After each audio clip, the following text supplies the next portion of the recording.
ನಮಸ್ತೆ friends, welcome to my channel staircase to spices. ಇವತ್ತು ನಾನು ಸ್ಪಾಂಜಿಯಾದ, ಸಾಫ್ಟಾದ ಮತ್ತು ಟೇಸ್ಟಿಯಾದ ಬನಾನಾ ದೋಸೆ ಮಾಡ್ತಾ ಇದ್ದೇನೆ. ಬನ್ನಿ ಹಾಗಾದರೆ ಈ ದೋಸೆ ಹೇಗೆ ಮಾಡೋದಂತ ನೋಡೋಣ. ಬನಾನಾ ದೋಸೆ ಮಾಡಲು ನಾನಿಲ್ಲಿ 2 ಲೋಟ ಅಥವಾ ಅರ್ಧ kg ಬೆಳ್ತಿಗೆ ಅಕ್ಕಿಯನ್ನು ತಗೊಂಡಿದ್ದೇನೆ. ರೇಷನಲ್ಲಿ ಸಿಗ್ತದೆ ನೋಡಿ, ಅದೇ ಅಕ್ಕಿ. ಇದಕ್ಕೆ 2 ಟೀ ಸ್ಪೂನ್ ಮೆಂತೆಕಾಳನ್ನು ಹಾಕ್ತಾ ಇದ್ದೇನೆ. ಇದನ್ನು 2-3 ಸಲ ಕ್ಲೀನ್ ಮಾಡಿ ನಂತರ ಫ್ರೆಶ್ ವಾಟರ್ ಆ್ಯಡ್ ಮಾಡಿ 4 to 5 hours ನಾನು ನೆನೆಯಲು ಬಿಡ್ತಾ ಇದ್ದೇನೆ.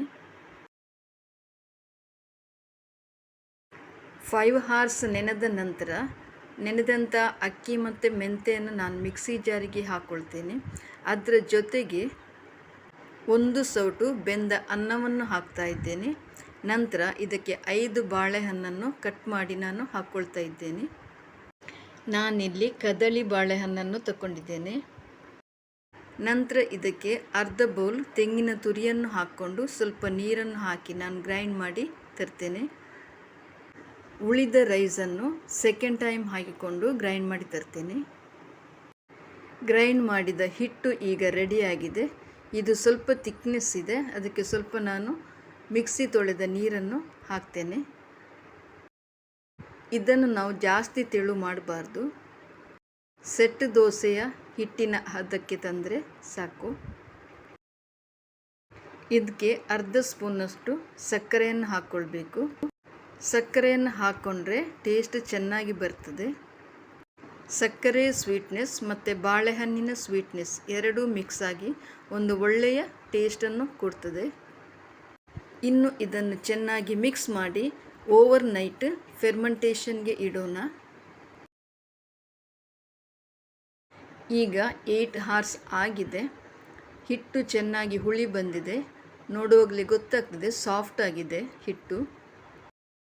ಇನ್ನು ನಾವಿದ್ದಕ್ಕೆ ರುಚಿಗೆ ತಕ್ಕಷ್ಟು ಉಪ್ಪನ್ನು ಹಾಕ್ಕೊಳ್ಳೋಣ. ಒಂದು ವೇಳೆ ಹಿಟ್ಟು ತಿಕ್ಕಂತ ಅನಿಸಿದರೆ ಸ್ವಲ್ಪ ಉಗುರು ಬೆಚ್ಚಗಿನ ನೀರನ್ನು ಹಾಕಿ ತೆಳು ಮಾಡ್ಬೋದು. ಈಗ ಹಿಟ್ಟು ರೆಡಿಯಾಗಿದೆ. ಇನ್ನು ದೋಸೆ ಮಾಡೋಣ. ಗ್ಯಾಸಲ್ಲಿ ಕಬ್ಬಿಣದ ತವ ಇಟ್ಕೊಂಡಿದ್ದೇನೆ. ತವ ಬಿಸಿಯಾಗಿದೆ. ಇದಕ್ಕೆ 1 ಸೌಟು ಹಿಟ್ಟನ್ನು ಹಾಕಿ ನಾವು ದೋಸೆ ಮಾಡೋಣ. ದೋಸೆ ಸ್ವಲ್ಪ ದಪ್ಪಗೆ ಇರಲಿ, ಆವಾಗ ಚೆನ್ನಾಗಿರ್ತದೆ. ಈ ದೋಸೆ ತುಂಬ ಟೇಸ್ಟಿಯಾಗಿ ಬರ್ತದೆ. ಈ ದೋಸೆಯನ್ನು ನಾವು ಕಾಯಿ ಚಟ್ನಿ ಅಥವಾ ಮಿಂಟ್ ಚಟ್ನಿ ಜೊತೆ ಸರ್ವ್ ಮಾಡ್ಬೋದು. ಈಗ ದೋಸೆ ಬೆಂದಿದೆ.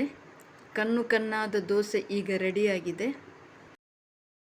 ಇದಕ್ಕೆ ನಾನು ಸ್ವಲ್ಪ ತೆಂಗಿನ ಎಣ್ಣೆ ಡ್ರಾಪ್ಸನ್ನು ಹಾಕ್ತಾ ಇದ್ದೇನೆ, ಆಪ್ಷನಲ್. ಈಗ ಸಾಫ್ಟಾದ ಸ್ಪಾಂಜಿಯಾದ ಬನಾನಾ ದೋಸೆ ರೆಡಿಯಾಯಿತು. ನೀವು ಕೂಡ ಈ ಟೇಸ್ಟಿಯಾದ ಸ್ಪಾಂಜಿಯಾದ ದೋಸೆಯನ್ನು ಒಂದು ಸಲ ಟ್ರೈ ಮಾಡಿ. ಎಲ್ಲರಿಗೂ ಈ ದೋಸೆ ಖಂಡಿತವಾಗಿಯೂ ಇಷ್ಟ ಆಗ್ತದೆ. ಈ ವಿಡಿಯೋ ನಿಮಗೆ ಇಷ್ಟ ಆದಲ್ಲಿ ಸಬ್ಸ್ಕ್ರೈಬ್ ಮಾಡಿ, ಶೇರ್ ಮಾಡಿ, ಲೈಕ್ ಮಾಡಿ, ಕಮೆಂಟ್ ಮಾಡಿ.